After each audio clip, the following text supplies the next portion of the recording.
Good morning, everyone. This is Katakarai Pandian from Minnal, Parithi weekly and weekly magazine Global Broadcasting. Grand Universe Book of Record and Dubai Business Connect joined together. We are driving the Global Media Marathon. Today we are joined by the Geoff Hudson-Searle and seasoned CEO and business leader with extensive experience driving the growth strategy transformation across the industry, particularly in healthcare. Known for his strong leadership and result-driven approach, he has played a key role in building, in performing organization and navigating the complex business challenges. Who with us, we will interact and we'll get more knowledge transfer from him. Welcome, Geoff, sir. Good morning, everyone. We are in day 2, Grand Universe Book of Records and Dubai Bizz Connect, Minnal Parithi Global Magazine joined together. We are driving the Global Media Marathon event.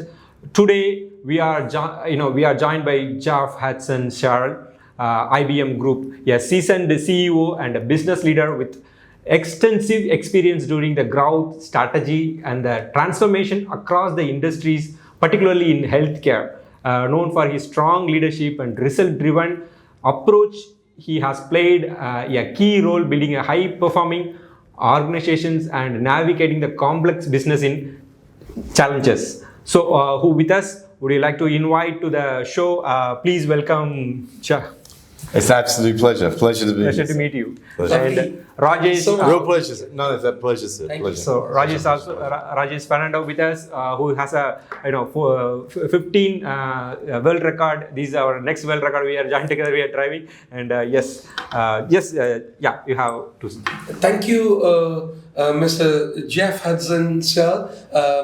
So nice to have you here in the interview. The viewers who are viewing, about 1 million viewers who are going to hear you. We heard a beautiful journey of yours in your IBM and consultancy work. So we want to ask you, can you please share your experience on how all this began with? Absolutely. I mean, if I go back to the very beginning, I think that's really what you're asking. At the beginning, I was born in a beautiful city in the United Kingdom called Winchester. Winchester is in Hampshire. It's a very beautiful place. It's got a lot of history. And that was really where I started in terms of my education. And as I started to grow, I had ambition to be actually a Royal Air Force pilot. That was the idea. I trained with the Royal To Force. And actually I wanted to be a pilot, but they recognized through aptitude that it wasn't going to happen. They offered me engineering, but in my wisdom I said, well, engineering really isn't me. So I did, regrettably, I walked away. And then with some tutorial, I found myself under an amazing professor who actually helped me. And then I was parachuted in, so to speak, to Citigroup, and I was head of corporate finance there. So that was gratifying. I had a very big responsibility. I was put in as an officer at the bank at a very young age, with high responsibility, with hundreds of millions of pounds worth of lending to the SME market through a new insurance vertical. My boss was the CEO, so you can imagine a young man. I had one report directly to the CEO. It was a big thing. I enjoyed Citibank. It was a big institution. I learned tremendously. I had a lot of examinations I had to go through. I think there was 38 exams in my first year. There was a lot to do, but very rewarding and very worthwhile. I was able to, I guess, translate my CEO's vision and execute it. And that is a fairly big deal for a young man, a young man, having the opportunity in those days. Anyhow, I had big ambition. I wanted New York. I wanted to be in New York. That was a natural step for me, or Diners Guard, because I wanted international. And so I did leave. I left City, and then I did 10 years around the world, launching Fortune 100 brands around the world, and that was really exciting and good fun, and working across many, many complex problems and innovation. I mean, in that era, it was the telecoms era, yeah? pre-internet. It was telecoms, and telecoms was exciting. I mean, all the guys, the France Telecoms, the Deutsche Telecoms, the Sprints, the British Telecoms, the sort of global ones. I was a part of that. And I remember in 1999, funny enough, I actually had the chance to meet Nelson Mandela. Oh. Yeah, gratified. I mean, this man was amazing. Now, he was there with the South African Pavilion, and I was building a project for the disability, and it was telecom. It was a project for the UN, and the UN that got me in to work on this 1 in 10 house, and it was all about helping the disability in the home around telecommunications. So I was working on this project, and Nelson Mandela with his Versace shirt came over, and he shook my hand, and the aura and energy of this man. I mean, it was really quite special. So I was very gratified to meet him then. So the telecoms helped me with that. But then my life continued. Again, once I did the 10 years, I went back to corporate. I worked for a big American company that had 12 offices around Europe and the Middle East. Mm-hmm. I had offices here in the Middle East as well. That needed a big turnaround. So I was responsible for the turnaround there. I turned around that business from around 8 million to around 250 million in 3 years. After that, I went to Russia. I was the group global CMO and on the board of directors for Kaspersky Laboratory. My job really with my team there was to launch Kaspersky into America for the first time, which I did, and took them to roughly around $1 billion in terms of revenue. So that was hugely exciting as well. Came back to London after that, and I was sent out to China for a while with one of my Finnish clients. I had to do a complete restructuring with the board of directors from everywhere, from their operations in Beijing, Shanghai, Guangdong, Shenzhen, Hong Kong, Macau. So that was really exciting too. So that was fun.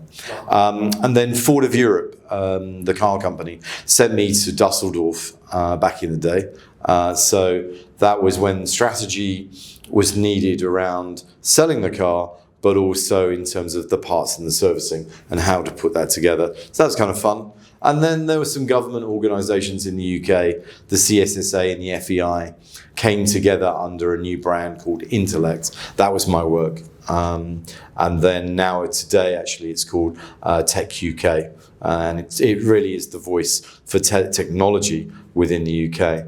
I then picked up the role again of CEO, but this time of an AIM-listed PLC. So it was a very important role for me. That was a fintech banking institution. So I drove them by the helm for a while. And then my last role was RG Group. I took 5 companies to 3. I bought 3 more companies.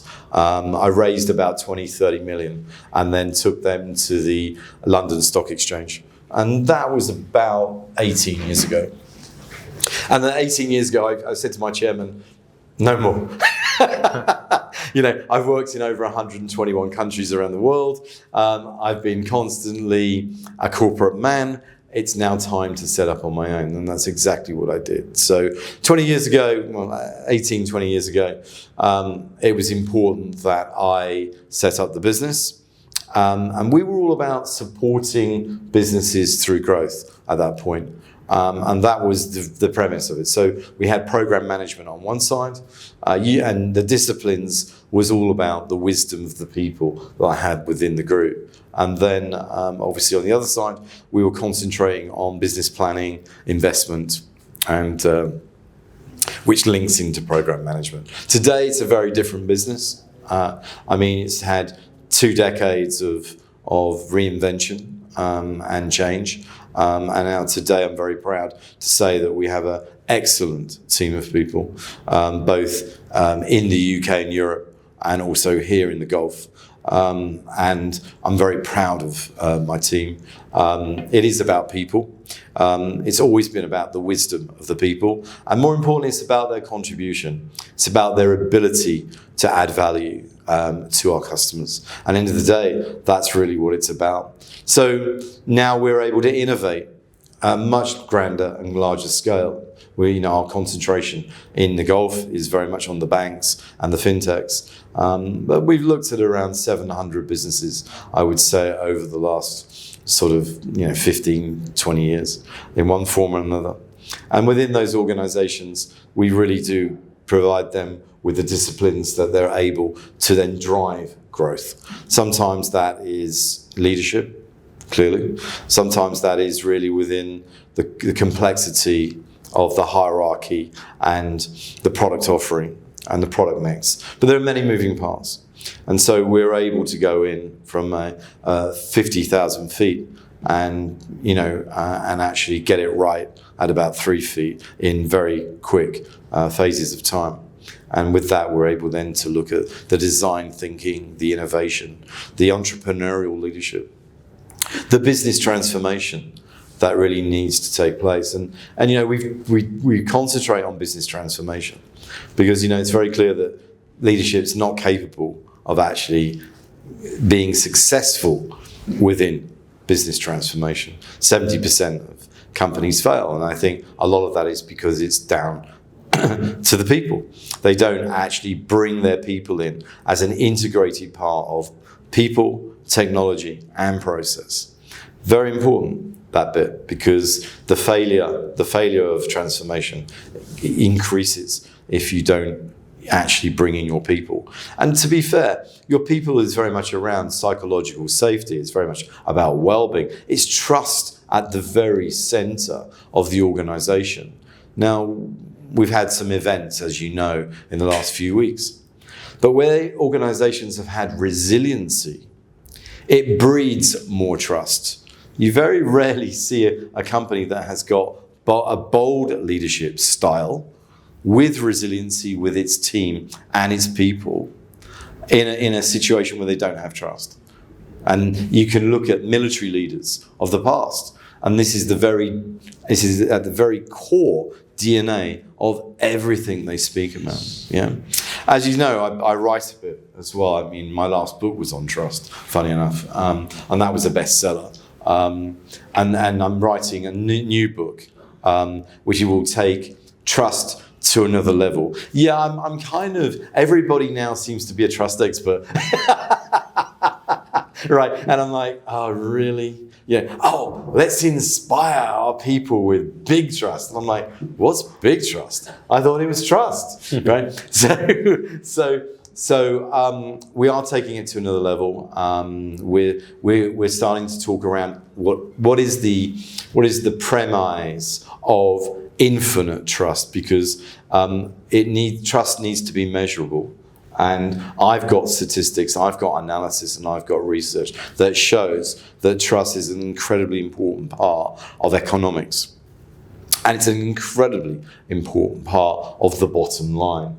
As I said in one of my interviews some time ago, if I could put millions and millions of dollars, on one single line in the P&L, I would, because your people are fundamentally the biggest asset in the business. Forget technology, because at the end of the day, you're not going to exist without people. Yeah, I agree that AI and quantum AI is very much a part of today's future. And it is, and it always will be. But it's replacing for the people. Right. And that's where it comes in. Unless you integrate people into the process and into technology, and that's where I think design thinking really takes it to another level. Very few people understand design thinking. I'm very privileged and lucky to have my co-partner in the UK, Douglas, who is one of the world's, I think he's number 64 in the world on design thinking. He came out of Duke and he came out of Stanford. He built a D school, and then he came to me, and we basically took all of his modeling, which he's very precious about, but I took them on steroids and I sent them to the moon. And basically, when we put leadership and we put trust in condition with all of the other business model innovations and everything else, suddenly we were able to see some phenomenal results. Even going into small organizations, we were able to make a fundamental step change in their business performance. Why? Because we care about, human-centered design. You've got to. You're thinking about empathy mapping, you talk about compassion. Actually, if we start to look at the trust process, you start with effective listening, right? And then you go into empathy, and then you sort of go into understanding, and then you sort of go into communication, purpose, trust. However, you could question how we behaved as human beings before, how we communicated actually before. So I think all these are very important, and as I said, the ninth book will be my ninth, with my business partner in the US, Mark. I've managed to convince him we need to do this. So that will happen, yeah. Wow, so nice. Almost 9 books. Yes. Yes. It's amazing. It's really an inspirational journey. Sometimes when we keep having a lot of interviews, these are some of the rarest interviews. That's why we listen to. are Yes. taking joint together. Yes. Look, I know you want the good bits. So look, why don't we go back a bit? So let's go back to the first book. My first book was called Freedom After the Sharks. Freedom? Freedom, yeah, Freedom After the Sharks. And the reason why it was called Freedom After the Sharks was it was my freedom after all of the adversity and all of the problems. Now, let me give you an example. I didn't have an easy upbringing. God bless my grandmother. She saved my life. And as a direct result of that, she was able to nurture me and give me unconditional love. And I really mean that in another sense. And we need, as I said to you when we had coffee earlier, we need a lot more love in the world, right? Yes. And love is an energetic frequency which you cannot put a monetary value on. Because it's the difference, as far as I'm concerned, if you have love in your life, it's the difference between success and failure. Very much so. So as a young child, I was nourished and enriched with her love. And that made the difference with me, because it gave me the start in my life that I actually needed, And she was very good. I mean, she was exceptional with me and listened to me and pulled me into line when I needed to, right?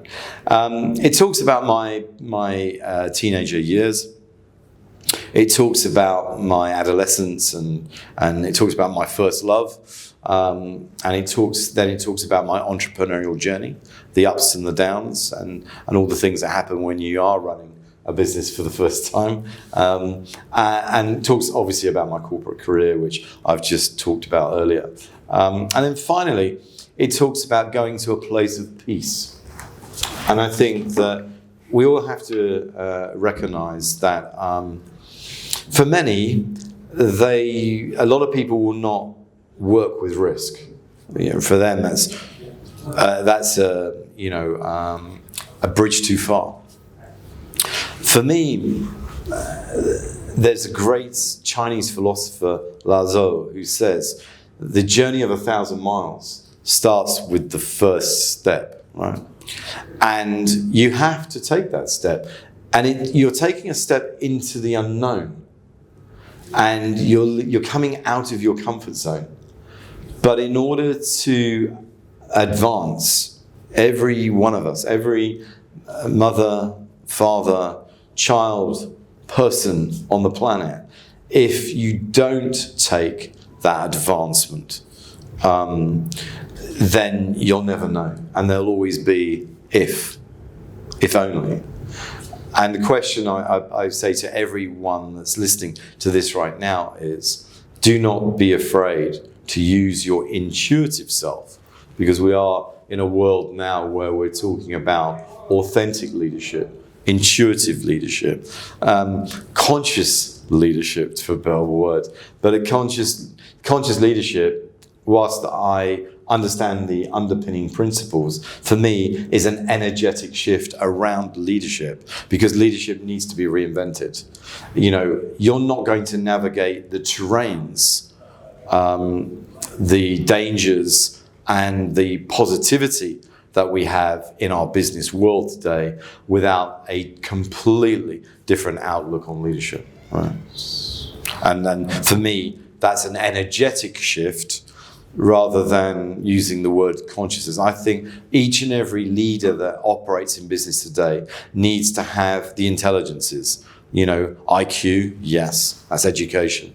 Okay, EI, not everybody has an emotional intelligence component.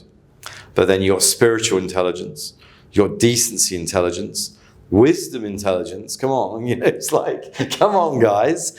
No AI is going to take over wisdom intelligence, right? So these all intelligence, how you are getting from the travel to the different locations in. What about the 100%? Your life travel? Look, your life again. If you don't take that step forward, as I said before, you could argue the case that, what am I missing? Because it's not just about where you live, how many cars you have, how many watches you have in your comfort zone. It's about imagination. Once the mind has been exposed to new, it's beyond any return to its former limitation. That's life. So actually you could argue our life is short.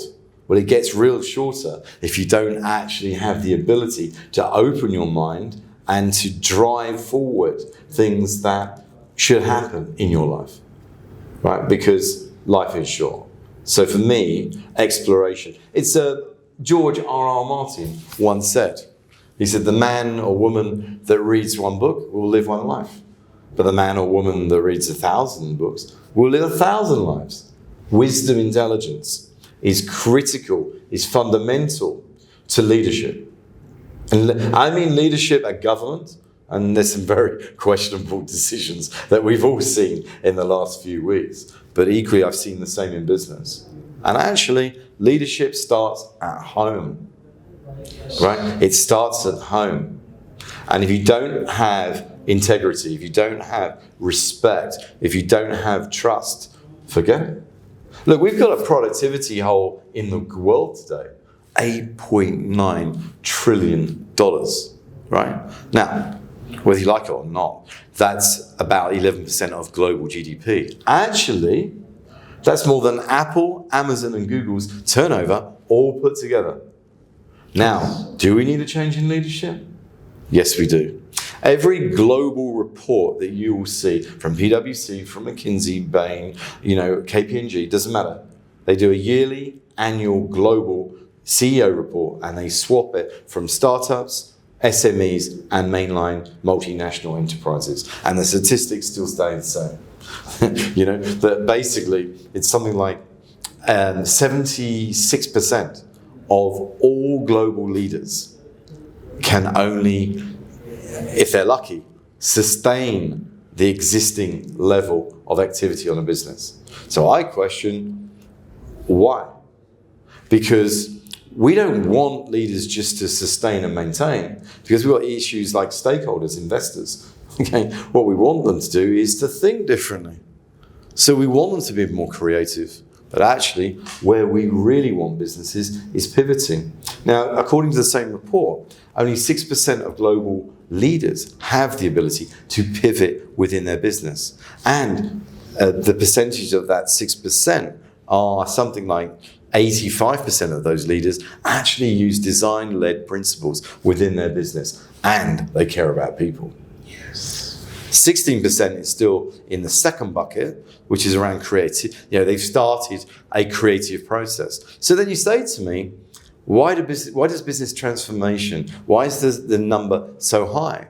Well, actually, 74% of businesses say they can only sustain the business. Clearly, they don't have the skills to actually take leadership and their businesses and their shareholders on a different journey that will pivot, that will provide, extreme profitability to business. That's really what I'm saying. So what am I saying? Actually, what we need is reinvention, business reinvention. And we need leadership reinvention. That we need upskilling. I don't want to see a budget for let's say training that's just had a line put through it, because you've got to invest in your people. Otherwise, you're going to lose your people. We've seen the quiet quitting. Right. We've seen the quiet quitting of today, and we've seen, the Gen Zs that you're going to work under my values. I'm not going to work under yours because I can't respect someone that doesn't teach me anything. Right? And you've got the millennials, and then you've got everyone else, and what everyone's failing to realize is we all need to work together. We all need to work together, because integrating all of the knowledges. But the gap between all the generations are very big, and their completely think pattern is also different. Gen Z and millenniums, how we can merge it. So I agree. It's a very big it's a very big question. So I agree with you, but I know that if you were to put a Gen Z next to me and work with me, I would take their tenacity, their energy, their ability to create knowledge, and their ways of thinking together with wisdom, and you then got a perfect individual to grow and to lead. It's a quantum computer, similar to that. I think quantum compute, actually. Okay, quantum compute. It's at that point, you're taking it from ChatGPT to quantum compute. If you look at it from a technological point of view, if you want to have a bit of fun with it. Right? You are looking deep dive inside the people side, apart from the account, financials and the productivity and the technology. You are giving more importance to people. What is the behind that, the humanity? So look, where we've really got to go, where the shift has got to change, is from basically that an employee is not just a number on a pay sheet. It's actually has a contribution. Well, I'm talking about humanity in a way that causes inclusion. I've always said, the person at the back of the room, bring them in. Don't be dictatorial to them. Engage with people. Employee engagement is the biggest problem in the world. People talk, and that's aligned to trust. Because it was the famous Tom Peterson. He said, technology is not the issue of the decade. Trust is. Because unless you have employee engagement, unless you engage people in everything, even if you don't use their ideas, but you bring them in, right? Inclusion, real inclusion.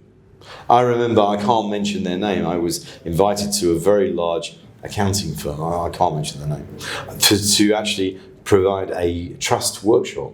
And I said to the head of the department who's running this, I need to see your senior director to get some feedback from them on their vision for trust. He wouldn't see me. Just do it. I walked away and said, I'm not interested. I'm not interested, because they were not taking the subject matter seriously enough. Now, boards of directors, of which I am a board director, on a couple of global technology companies, they are responsible for strategy. They are responsible for policy and regulation. They're responsible for culture.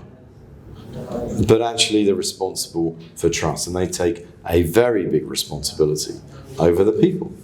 And it's down to boards, top down, right, to actually instill these values into their organizations, because ultimately it's into people. So if you think about a vision, what is a vision? It's a vision, it's a mission, it's a set of values, it's a personality trait, right?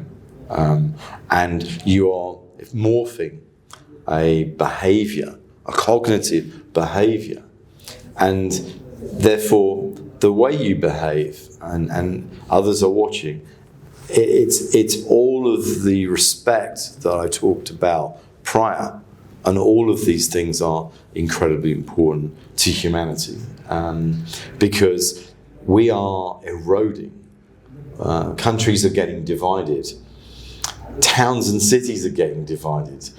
Relationships at home are getting divided. We are at the worst possible position we've ever been in the world, because we don't trust, we trust. And we need to trust, we trust. Absolutely. Yes. And I'm blessed with the skill listening, and I'm listening to you with so much of involvement inside. And you started with your entire life journey that your ambition was to be a pilot. But when you said that, my mind was driven to a beautiful saying which said, David was a shepherd boy, but God knows he's a king. Yes. And that was highlighting. And viewers, while you're watching, there's the interesting interview of Geoff Hudson. We are hearing so much of things: information, formation, transformation. And beyond that, we have the trust, truth, and transformation happening now in this interview. And I want to go one step further with the second round of our interview. We have Do. Go ahead. Yes. We have a lot of quotes inside the bowl. The quotes will obviously change your life as well as the entire your business growth. Please select one. Select one. Yes, we can. Let's see what is going to be there. And I'm opening it for this viewers. Yes, it says, Mr. Geoff Hudson, keep love in your heart. And while you have this quote, I just want to ask, what is that you want to share something on keep love in your heart? Well, it's an incredibly important statement. When we are struck by adversity, our hearts get closed. We don't actually realize the lack of power that is happening on and around us when our hearts are closed. We need to open our hearts to seek out the opportunities, the possibilities. So it's a bit like I wrote a chapter for a mental health charity several years ago. And the chapter was called The Greatest Gift in Life is Love. Where did it come from? Probably my grandmother, in hindsight. Probably my grandmother, because she was all about love. I used to describe my grandmother as an angel. An angel because of the unconditional love we give. Now, if we can give unconditional love to each other, imagine the effects that we have around the world. I'm talking about, the Dalai Lama. The Dalai Lama, he actually said you can't buy trust in a supermarket. And that's so true, right? I mean, it's so true. But when it comes to love, we need to be more self-aware, right? And everybody has gone through adversity and hurts, emotionally or otherwise. We need to create more love in the world. And that means how we treat one another. I want to be treated exactly the way I treat other people, not any different. And the world and the societal is actually suffering as a consequence, right? As a consequence. Love we love. We need to create love. We need to love each other more, because then we can steer away from conflict, from wars. And it's not just love. Love is there, but love is not consummated without the right level of communication. How we communicate with one another is pivotal to that. But as far as I'm concerned, for me, it's not what your religion or where you're from. It's the fact that we all come together and we can create love as an impact for the world. And I think that is incredibly important. Wow. It's a beautiful journey, what we have heard. And I would want to summarize everything in this flow. I heard about your life challenges, the changes, the commitment, the connection, the collaboration, the coordination, and you are actually bringing in life construction of people and of corporates through all what you have done. Yes, It's a great leader. Yes, Thank you. Yes, No, it's true, right? I mean, we have a vision for the business, and we practice what we preach. So, you know, our vision and mission statement is executed on a daily basis, and you know, it's important. We see many people. I've met many people around the world. The ones that have truly been amazing to connect with. You see that entrepreneurial spirit. You see that light and vision that they carry. More importantly, they want to collaborate, right? And that builds trust. So where it goes wrong is where corruption, unethical behavior, toxicity goes on. So you have that low growth environment, toxic environment, versus high growth environment, positivity, and inspired outcomes. Yes. The question is always going to be, what are you prepared to do? Because this is about change, ultimately.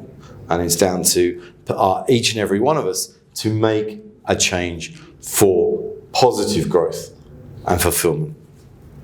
Yes. That's great. And dear viewers, there's always one thing, everything which begins has an end, but this particular interview, I feel that does not have an end. It's like a loop.